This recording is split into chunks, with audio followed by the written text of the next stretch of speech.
Hi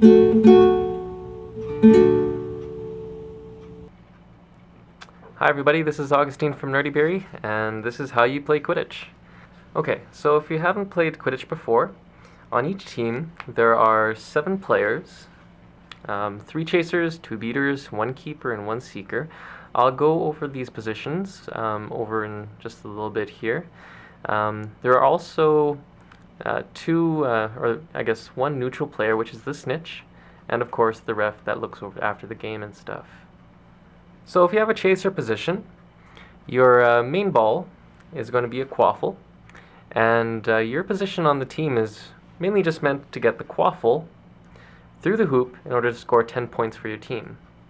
You're not allowed to handle the bludger. I'll get onto that in a second here. And you don't really have to worry about the snitch. Okay, so if you have a beater position, your main job is to take the bludger, which is the dodgeball, and just throw it at other players. Of course, you're not allowed to use the quaffle.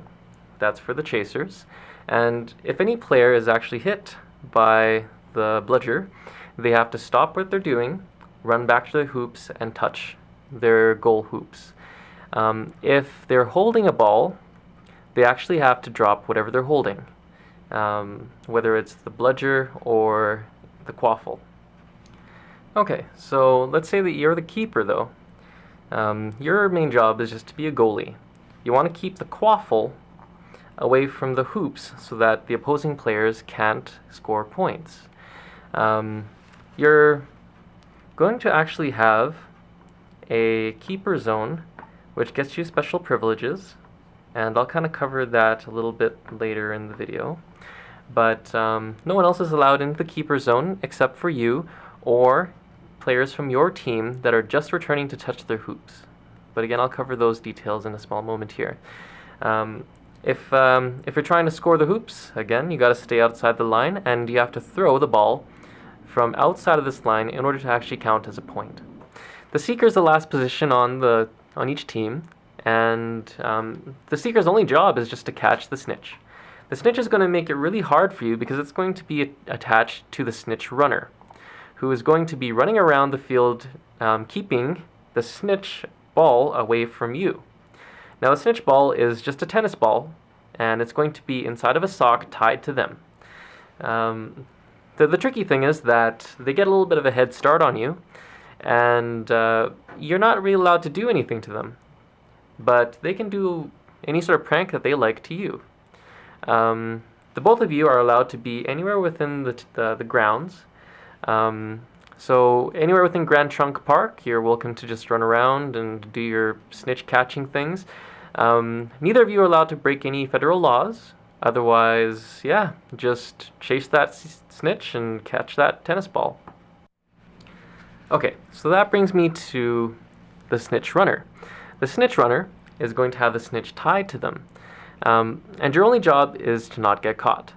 The Snitch Runner isn't on any team. They are a neutral player. And you're welcome to do anything that you can to keep the ball away from the seekers.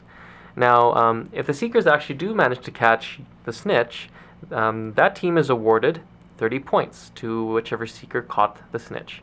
But the game also ends, so that's kind of a bummer sometimes if it ends really early. So do your best to not get caught. You're welcome to grab like a bike or rollerblades or whatever. Just don't break any laws. Aside from that, yeah, you're pretty much good to go. So I thought I'd cover a little bit about the field, just to kind of show you guys what it looks like. The field is divided into half for each of the teams, and each team has their own keeper zone. So everybody except for the keeper and the ref stay out. For the most part, you're going to want to be playing inside of the field.